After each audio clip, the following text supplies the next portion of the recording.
This is Inside Indiana Business Radio for the afternoon of Friday, October 13th, 2023. I'm Alex Brown.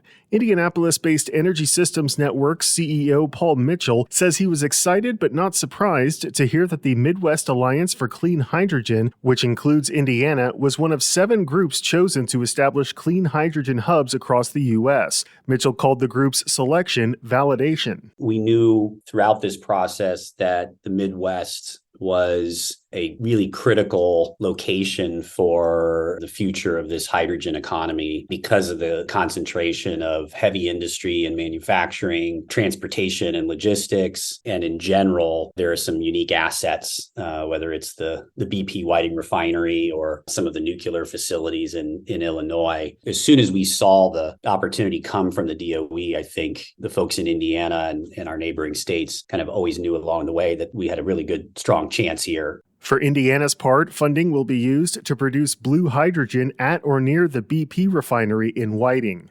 University of Notre Dame President Reverend John Jenkins will step down at the end of the school year, university officials announced this morning. The university's 17th president, however, will retain a position by returning to teaching and ministry.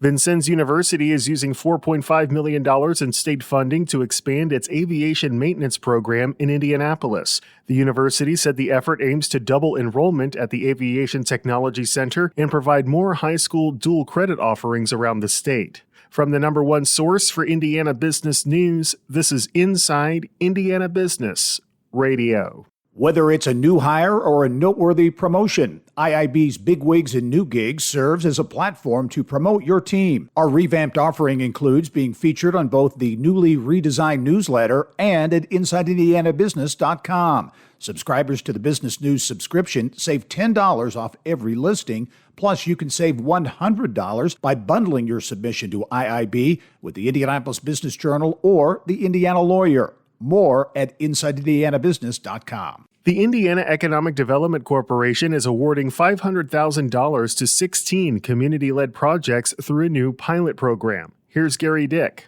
The Community Collaboration Fund seeks to support grassroots efforts to spur entrepreneurial education and connections across Indiana with a focus on underrepresented Hoosiers.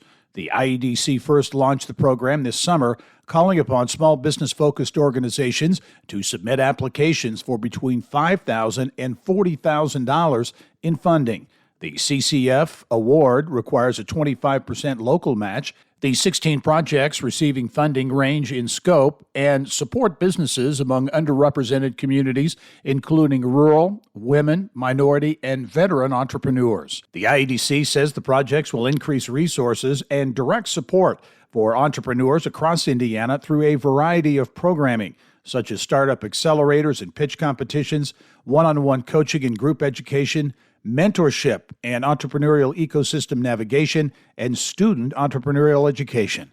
The agency also looks to fund projects that are a collaboration between at least 2 support organizations, have developed metrics and budgets, and can be completed within 9 months of receiving funds.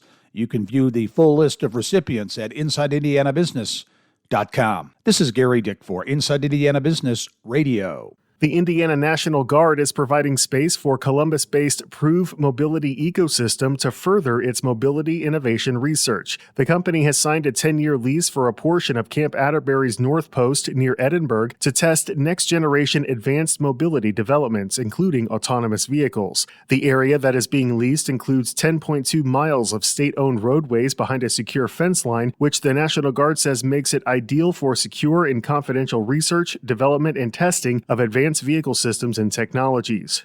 Prove also plans to make upgrades and infrastructure improvements at the site that the National Guard said will support its current and future base operations.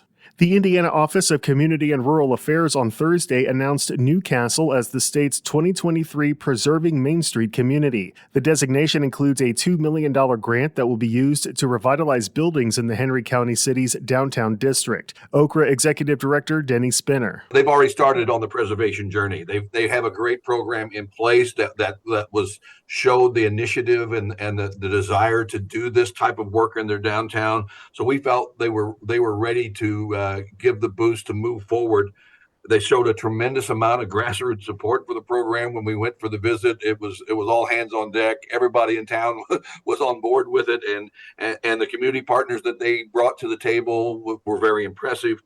And there's just a strong sense in Newcastle that this is the right time to do this in their downtown. All projects using Preserving Main Street grant funding must be completed by December 2025. Pacers Sports and Entertainment President Mel Raines is this week's guest on the Business and Beyond podcast with Gary Dick, presented by PNC, a weekly conversation with high-profile Hoosiers in business, sports and entertainment, and beyond. Available now from your favorite podcast provider. I'm Alex Brown for Inside Indiana Business Radio on Demand.